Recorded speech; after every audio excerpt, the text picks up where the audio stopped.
Fasting और dieting करके मैंने 30 किलो वजन इसमें कम किया था। I saw Veer Savarkar few days back and I loved. रौनक वाला है, नई नई शादी हुई आपकी है ना? जी जी, कहाँ टाइम मिलता है यार, मैं तो काम पे ही रहता हूँ। अभी मैं ये सब तुम्हारी पॉडकास्ट और प्रमोशंस खत्म करके छुट्टी पे लेके जाने वाला हूँ उसको। बिल्कुल मैच्योरिटी आती है और आपको ऐसा लगता है कि आप अकेले जिस गिव अ डैम एटीट्यूड से चल रहे थे वो अब चलेगा नहीं, क्योंकि आपके साथ किसी कोई और भी जुड़ जाता है, उनका वेल बीइंग। एक्टिंग करियर का कितना इनपुट रहा और आपने किस डायरेक्टर से सलाह ली, अगर ली है तो?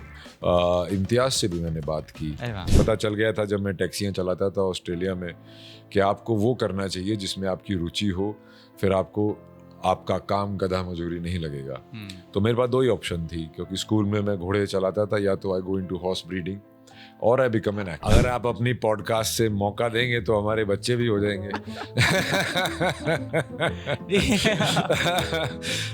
नहीं, I don't know what kind of father I will be. Kangana too outspoken. मुझे बस आपके घर पर आकर आलू के पराठे और मक्खन खाने का मन है। नमस्ते एंड यस, ये है डिटॉक्स का सीजन 2, जहाँ पे एक ऐसी पर्सनालिटी के साथ हम एपिसोड की शुरुआत कर रहे हैं, सीज़न की शुरुआत कर रहे हैं, जिनको आप अक्सर सीरियस रोल्स में देखते होंगे, लेकिन वो पर्सनली बहुत फ़नी है।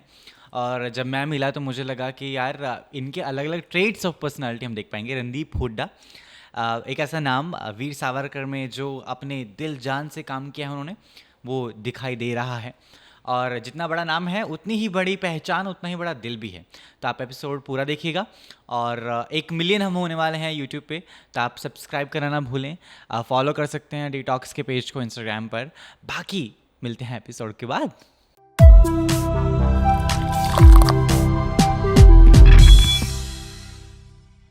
बचपन की यादें ताज़ा करके मुझे सिर्फ इतना सा याद आता है कि होती थी एक मंगल धूप एंड दीप। मेरे साथ है Randeep.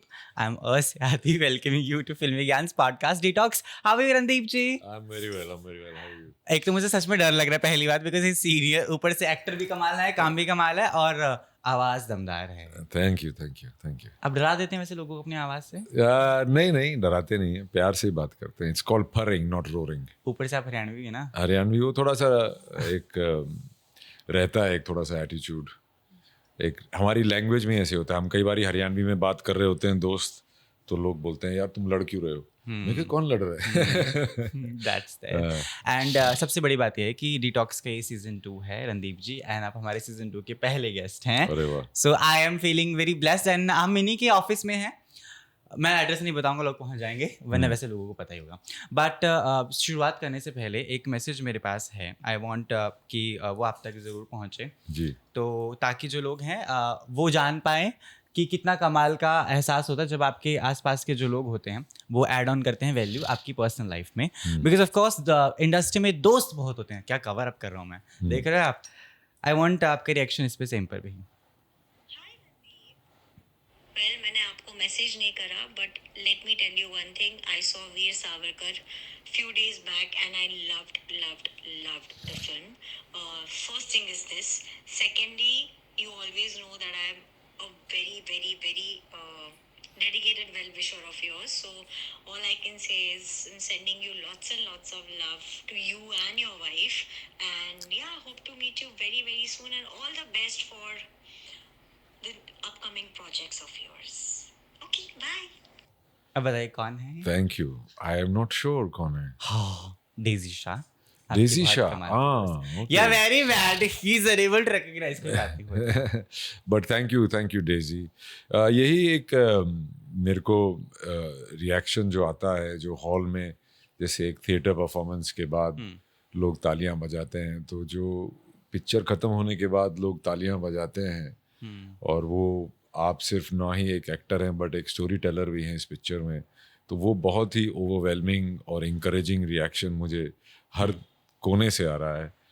Lot of love from India and abroad and across the world, and it was a disruptor movie and I managed to disrupt a lot of narratives. अभी तो चलो घर का माहौल भी बड़ा रौनक वाला है, नई नई शादी हुई आपकी है ना? जी जी, कहाँ टाइम मिलता है यार, मैं तो काम पे ही रहता हूँ। अभी मैं ये सब तुम्हारी पॉडकास्ट और प्रमोशंस ख़त्म करके छुट्टी पे लेके जाने वाला हूँ उसको, क्योंकि बेचारी ने बहुत झेला है सावरकर जी को। और हमारी शादी हुई, इस बीच में कुछ टाइम ही नहीं मिला। हम 2 दिन के लिए केरला गए थे न्यू ईयर्स पे, अदरवाइज़ कहीं गए नहीं हैं। तो अभी मैं और वो शायद जंगल में जीप में कहीं गायब होने वाले हैं। हाँ जी, साथ में एक साथ। जी। डोंट टेक हर टू काला पानी। काला पानी में एक बहुत अच्छी चीज़ होती है, एक बहुत ही मुझे बहुत स्ट्रेंज लगी थी।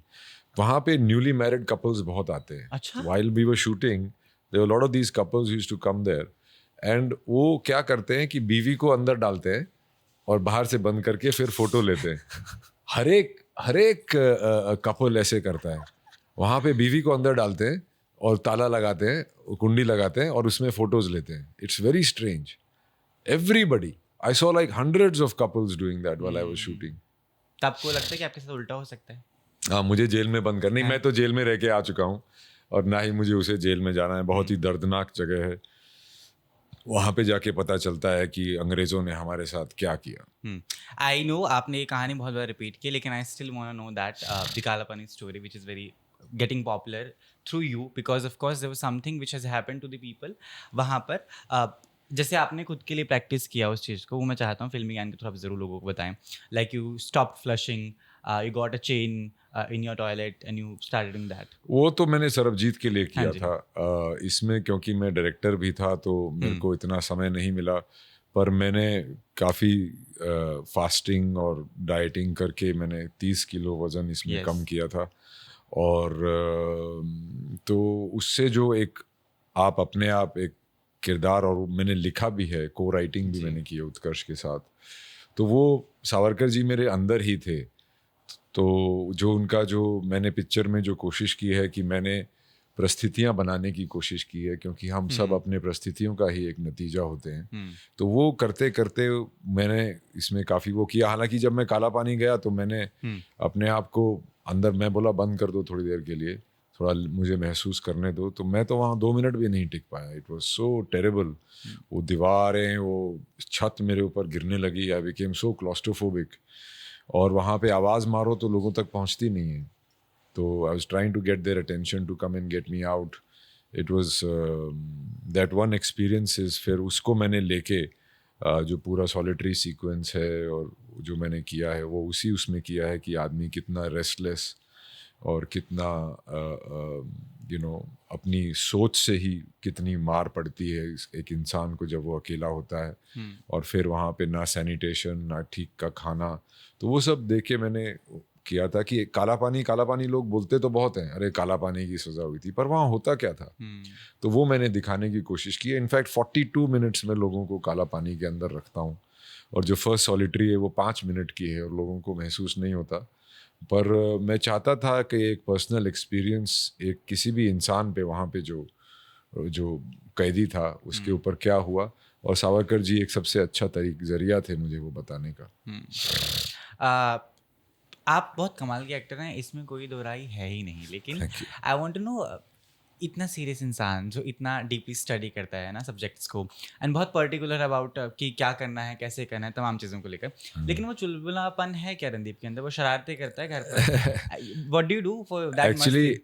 Actually outside of my profession I am a very funny guy. तो मैं लोगों को हंसाता रहता हूँ, और क्योंकि सब्जेक्ट इतना सीरियस था और इतना हैवी था, तो उसके लिए फिर आदमी थोड़ा वैसा हो ही जाता है। ऐसी कोई चीज़ नहीं है, ऐसा कोई रोल नहीं है जो आपको कहीं ना कहीं छू के नहीं जाता, और कुछ ना कुछ उसका आपके अंदर रिटेन रह जाता है। तो मेरे को डिटॉक्स शो पे मुझे अनाउंसमेंट करनी हो कि I need to detoxify my self from this herculean project that I have been a part of in many ways, and go and relax and find myself again, and then embark on another madness of some sort.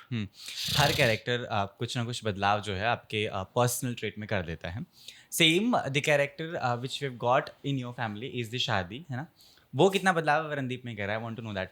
थोड़े से बदले हैं आप, थोड़ी maturity है कि पहले थे ही? बिल्कुल मैच्योरिटी आती है, और आपको ऐसा लगता है कि आप अकेले जिस गिव अ डैम एटीट्यूड से चल रहे थे वो अब चलेगा नहीं, हाँ। क्योंकि आपके साथ किसी कोई और भी जुड़ जाता है, उनका वेल बीइंग और उनकी खुशी में अपनी खुशी ढूंढना भी एक सोच बन जाती है। तो बहुत बदलाव आया है। I think I have she is centred me a lot and but we have not really been able to enjoy our wedding bliss, so to speak, because of my involvement with this subject and what I had to deal with, not only while making it but after release, post release.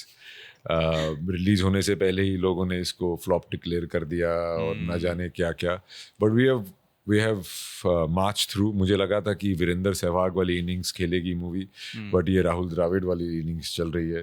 So it's been accumulating its thing and now we are in the plus and I'm very happy and very relieved that कि पूरी team का जो effort है वो लोगों तक पहुंचा. और जिस तरह की मैं पूना में कुछ शोज में गया तो बुजुर्ग औरतें और आदमी मेरे आके चरण छूते हैं, मुझे 101 रुपया 1001 रुपया आके वगैरह देते हैं. तो बहुत ही मैं उनको बोलना पड़ता है जी मैं सावरकर नहीं हूँ, मैं तो नहीं बेटा.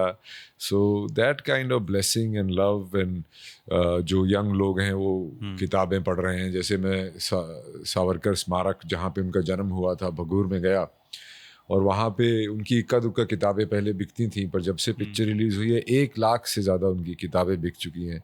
तो हर एक कला के काम का सबसे बड़ा मकसद यही होता है कि वो लोगों में एक सवाल उठाए, एक जिज्ञासा पैदा करे, और वो शायद मैंने अपनी मूवी से कर दिया है. क्योंकि हम सब ने पढ़ा है कि हमको आज़ादी सिर्फ अहिंसा से मिली है, ये वो कहानी नहीं है. एंड वो थोड़ा सा डिसरप्टर मैंने लेके ही चला था, क्योंकि क्यों नहीं हम अपना हिस्ट्री का एक तरफा पहलू और एक तरफा नज़रिया जो एक साइड के हिस्टोरियंस ने लिखा था उसको तोड़ के थोड़ा आगे जाएं और पब्लिक कॉन्शियसनेस में एक नया सच और एक छुपाया हुआ सच लेके आए.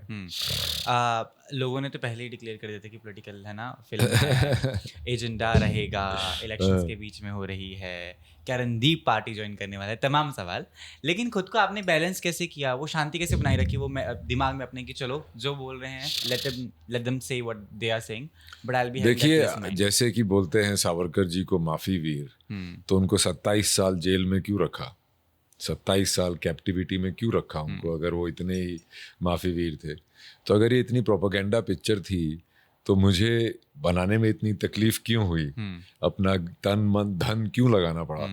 और अगर इसके टाइमिंग की बात करें तो वो भी मेरे हाथ में नहीं थी. मैं तो 15 अगस्त को चाहता था कि ये रिलीज़ हो, क्योंकि स्वतंत्रता दिवस है और स्वातंत्र्य वीर सावरकर की कहानी है, पर ऐसा हो नहीं पाया.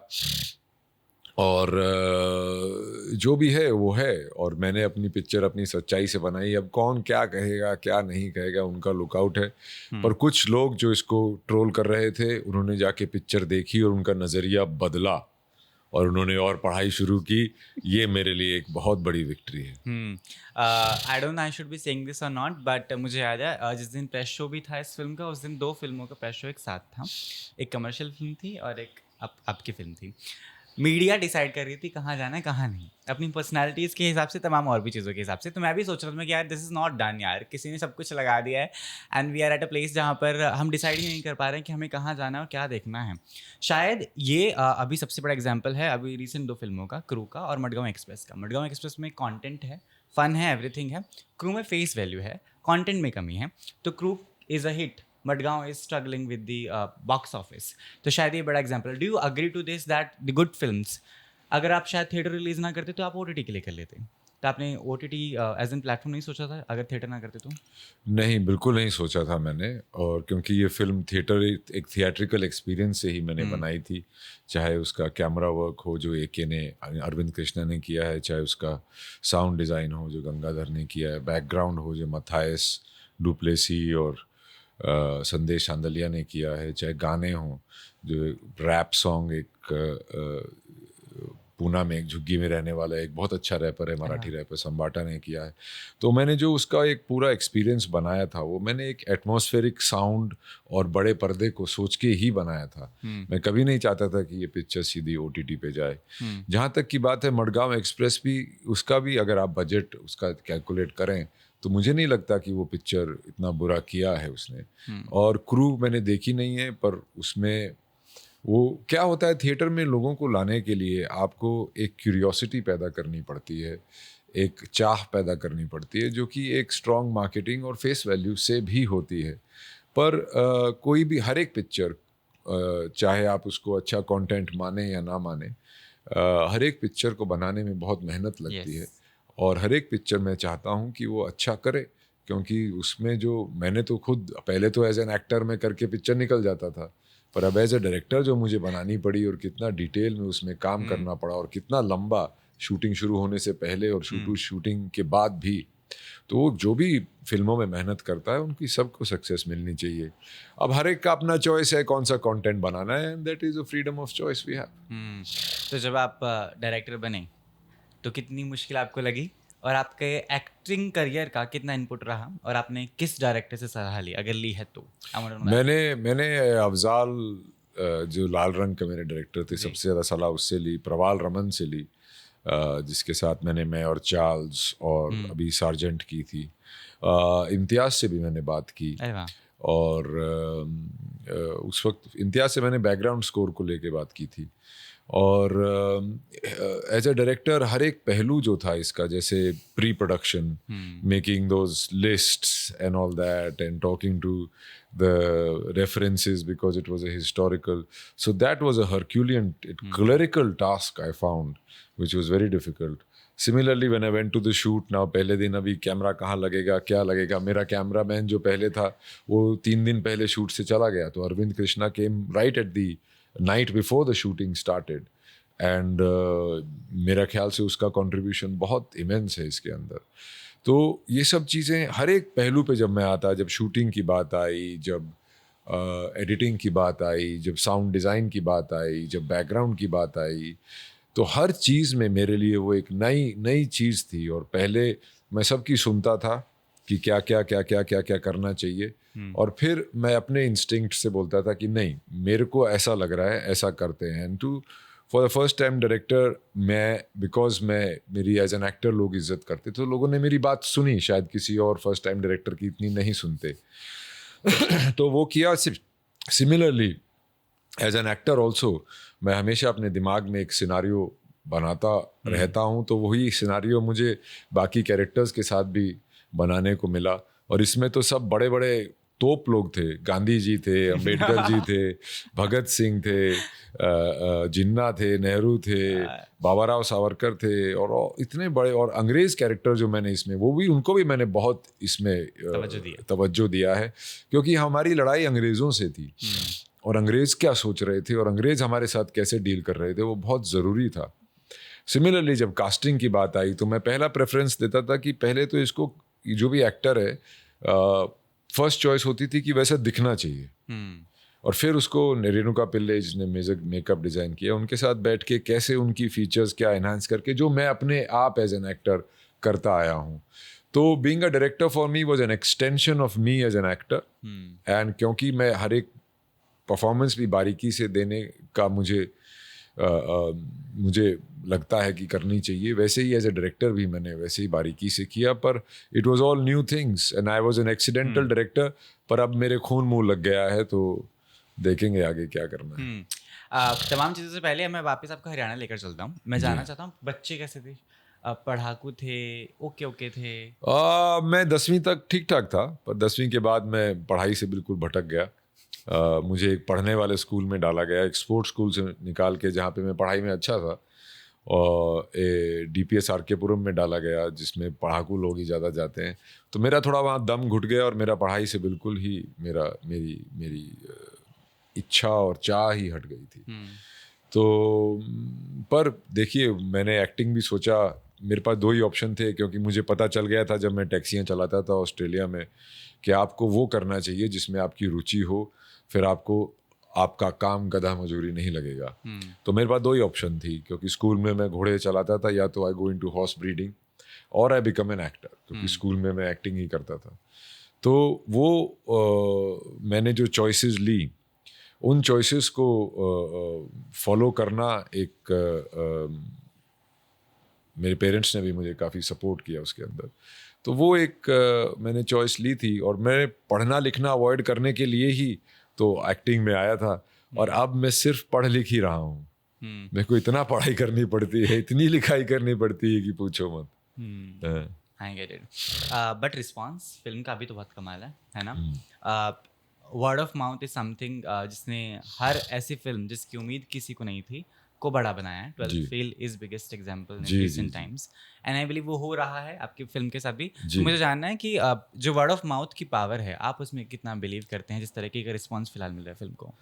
देखिए, अगर आप अपनी मार्केटिंग और टॉपिकलिटी और पोजीशनिंग से लोगों को अट्रैक्ट नहीं कर पाते फॉर अ बिग ओपनिंग, तो आपके पास दूसरी ऑप्शन रहती है कि आप एक अच्छी फिल्म बनाएं जो कि वर्ड ऑफ माउथ से आगे लोगों तक पहुंचे। और इस मूवी का word of mouth, for a first time director, मुझे भी थोड़ा लग रहा था यार कि कैसी लगेगी पिक्चर को, क्योंकि इसमें मैंने बहुत फॉर्म्स ब्रेक किए हैं, फोर्थ वॉल ब्रेक की है, एडिटिंग पैटर्न्स चेंज किए हैं, एक बायोपिक को बनाने का एक नया फॉर्मेट लोगों के आगे रखा है। तो मुझे काफ़ी उसमें नर्वसनेस थी एज अ स्टोरी टेलर, पर जो रिस्पॉन्स, जो तालियां, जो हंसी, और जो कहानी मैं कहना चाहता था, जैसे कि आप वो इतना हार्टनिंग रहा है, और जो क्लैप्स यूनैनिमसली ऑलमोस्ट हर स्क्रीनिंग में लोग एंड में क्लैप करते हैं, that is like it's a theatre performance that you have given as an actor, and लोग ताली बजा रहे हैं, इट्स लाइक लाइव ऑडियंस। तो वो मैंने जो कोशिश की थी एज अ फिल्म मेकर, जिस फॉर्म और टेक्निक से मैंने बनाया था, वो सक्सेसफुल रहा है, क्योंकि लोग पिक्चर देखते नहीं हैं, लोग पिक्चर के अंदर होते हैं, वही तभी से ये रिस्पॉन्स दिखता है। So I am very very encouraged, and tough act to follow for myself as a filmmaker. Because you're a very busy personality and you work a lot and you're reading and writing a lot at the same time. But आपने recent एक podcast and interview के दौरान बच्चे की इच्छा भी जाहिर की है, and he was saying कि अभी तो है ना पेरेंट्स जो हैं बुजुर्ग हो रहे हैं, जी, जी। है ना, मैं चाहता हूँ सब सॉर्ट हो जाए। जी, What's up ji. with that? क्या क्या मन कहता है, कैसे फादर होंगे अगर आप अपनी पॉडकास्ट से मौका देंगे तो हमारे बच्चे भी हो जाएंगे।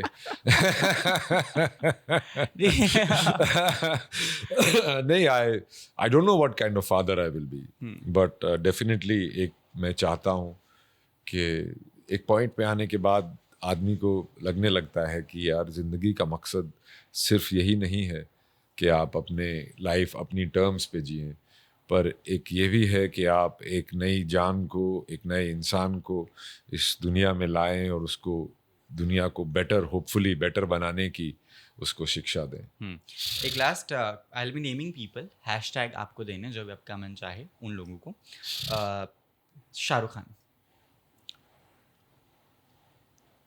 Unconquerable, hashtag unconquerable. Kangana,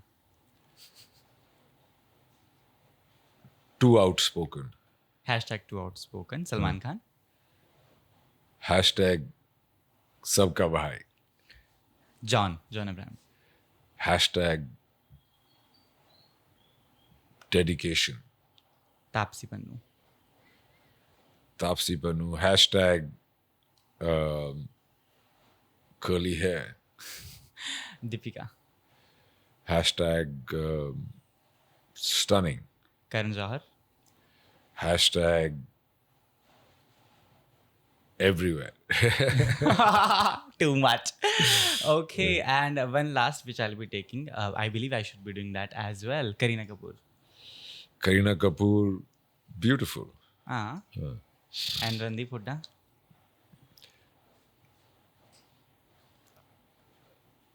Gutsy, hashtag gutsy. That's mine. Rebellious. I don't know. हाँ, they will be new headlines.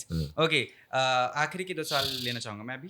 Gandhi विचारधारा से आप कितना इत्तेफाक रखते हैं और कितना रिलेटेबल आप खुद को पाते हैं उन तमाम चीज़ों से जो आपकी फिल्म की चर्चाओं के हिसाब से भी साथ साथ चलें? बिकॉज बहुत सारे आपने आप न्यूज़ चैनल्स को भी इंटरव्यू दिए हैं, तो मैं जानना चाहता हूँ आप गांधी जी से कितना ताल्लुकात रखते हैं? देखिए, बहुत कॉम्प्लिकेटेड सवाल है ये, कि गांधी जी की, हर एक इंसान की बहुत सारी सोचें होती हैं, और गांधी जी की भी थी, सावरकर जी की भी थी, नेहरू जी की भी थी। सबका नज़रिया अलग अलग चीज़ों के लिए अलग अलग होता है, और वो बदलता भी रहता है। तो गांधी जी ने एक बहुत ही लोगों को जोड़ने का जो काम किया, वो इनकम्पेरेबल है दुनिया में कहीं से भी, और वो उनकी कथनी और करनी में बिल्कुल फ़र्क नहीं था। जो वो कहते थे वो करते थे, और वो उससे कभी हिले नहीं। उनका अहिंसा का जो मार्ग था वो बहुत ही आइडियलिस्टिक था, बट अनरियलिस्टिक था। और चूंकि हम लोग अहिंसा के पथ पे चले तो हमारे को आज़ादी थोड़ी लेट मिली, और दूसरा, एक पूरी दुनिया में हमारी एक अहिंसावादी ऑलमोस्ट नपुंसक एक इमेज जो बन गई, उससे मैं इत्तेफाक नहीं रखता। हमारी बहुत ही एक सशस्त्र हिस्ट्री है, कितनी किंगडम्स हैं, कितने वॉर्स हैं, और हम सिर्फ ये मुझे एक्सट्रैक्शन में रियलाइज़ हुआ। मेरे पास ऑप्शन थी 2 रोल करने की। एक था जो कि एक्शन ओरिएंटेड नहीं था, पर मैंने एक्शन ओरिएंटेड रोल किया because I wanted to break that stereotype, जिसकी कहीं ना कहीं गांधी जी की भी उसमें देन है। मैं उनकी बहुत सारी चीज़ों से बहुत सहमत हूँ और बहुत सारी चीज़ों से असहमत हूँ। आखिरी सवाल जो कि हर कोई जानना चाहता है, फिलहाल माहौल देश का इलेक्शन वाला है, आपकी फिल्म हर जगह छाई हुई है, बहुत पॉलिटिकली एक्टिव, क्या आप राजनेता बनना चाहेंगे, पार्टी ज्वाइन करेंगे कोई? देखिए, राजनीति भी अपने आप में एक करियर है, और उसको अगर आप देश सेवा के लिए उसमें घुस रहे हैं तो आपको उसके लिए 24/7 अवेलेबल होना पड़ेगा। मैं उस नए करियर के लिए अभी रेडी नहीं हूँ। मेरे अंदर अभी भी और सिनेमा है, पर ऐसा है कि मैं उसमें कभी नहीं जाने का सोचा या कभी नहीं जाने का सोचूंगा, वो तो वक्त बताएगा। अपॉर्चुनिटीज़ हैं। अपॉर्चुनिटीज़ तो opportunist and going to serve the nation are two different things. And that was it Randeep ji, I believe हमने आपका बहुत ही कीमती समय बहुत अच्छी तरीके से उपयोग किया है, एंड लवली कॉन्वर्सेशन दिल से। So glad that you are my first guest for this podcast season 2। Usually बहुत मुश्किलात होती हैं हमें गेस्ट ढूंढने में और है ना चुनने में कि अच्छा ये होगा वो होगा, but so down to earth. Thank you. अब मुझे बस आपके घर पर आकर आलू के पराठे मक्खन खाने का मन है। वो हरियाणवी दिल से हमारे जाता नहीं है। जी बिल्कुल है ना sir, thank you so much. Your message to janta, because they are waiting to see more and more. Director के बाद एक्टर भी देखना चाहते हैं। मैं आप सब का बहुत शुक्रगुजार हूँ कि आपने मुझे इतनी इंकरेजमेंट दी और मुझे इतना प्यार और स्नेह और रिस्पेक्ट दी, और मैं चाहूँगा कि मैं आपको आगे भी ऐसे ही विवश करता रहूँ मुझे प्यार देने के लिए। Thank you so much. Thank you. ये था हमारा डिटॉक्स सीजन 2 का पहला एपिसोड रणदीप हुड्डा के साथ, और जितना मैं मिला हूँ मुझे ये समझ में आ गया कि रणदीप की बहुत सारी पर्सनालिटीज़ हैं। वो खुश भी रहते हैं, उदास भी रहते हैं, वो बहुत सीरियस भी हैं, वो फ़नी भी हैं, एंड आई बिलीव हर इंसान वैसा है। लेकिन रणदीप से जो टेक अवे हम ले पा रहे हैं वो ये है कि आपको अपने काम में बहुत मेहनत करनी पड़ेगी अगर आपको अलग दिखना है, शाइन करना है और इंडस्ट्री में नाम बनाना है। और अगर मैं बात करूँ एपिसोड की, तो एपिसोड शूट हुआ उनके खुद के आराम नगर ऑफिस में। संडे का ये दिन था, आई रिमेंबर। मेरी पूरी टीम को मैंने इन्फॉर्म किया था कि हम शूट करने वाले रणदीप सर के साथ पॉडकास्ट, और पूरी टीम इज़ लाइक अच्छा। और कॉल किए, ये सब हुआ वो सब हुआ, कैमराज अरेंजमेंट, हम लोकेशन पे पहुंचे आराम नगर में। रणदीप जी आने में थोड़ा समय था, हमने कैमराज सेट किया, फ्रेम सेट किया, चाय पी मस्त, और फिर जब रणदीप आए तो लग रहा था कि भाई कोई तो आया है ऑफिस के अंदर। और रणदीप के आते ही एक नया माहौल जो था शुरू हो गया था सेट पर। और उसके अलावा जब पॉडकास्ट शुरू हुई, मैंने बोला भी उनको कि आप तो डरा रहे हैं, बहुत हैवी वॉइस है उनकी, and personally he is very down to earth person. अपनी टीम के हर इंसान से वो मिलते हैं, और जितना मैं समझ में पाया हूँ जितना मैं समझ पाया हूँ रणदीप को, वो हर एक चीज़ का ख्याल रखते हैं, बहुत पर्टिकुलर है। रही बात हम पॉडकास्ट से क्या सीख रहे हैं, वो यही रहेगा कि एक तो अपने ऊपर काम कीजिए, बहुत ज़्यादा मेहनत कीजिए। अगर आपको अपने काम में कुशल होना है, you have to be successful in the life, the only mantra is that you put a lot to your self. विश्वास नहीं खोना है खुद के ऊपर, और इन तमाम चीज़ों से हट कर जो आपको करना है वो ये कि फैमिली को बहुत इंपॉर्टेंस देनी है। रणदीप ने भी बहुत जिक्र किया कि बॉस इन तमाम चीज़ों से हटकर करियर एंड ऑल से फैमिली इज़ ऑल्सो इम्पॉर्टेंट। शायद हम काम के चक्कर में उतनी तवज्जो नहीं दे पाते हैं फैमिली को, हम कॉल्स नहीं उठा पाते हैं, बात नहीं कर पाते हैं, सिबलिंग्स हैं वो आए हैं मिलने तब भी नहीं मिल पाते हैं।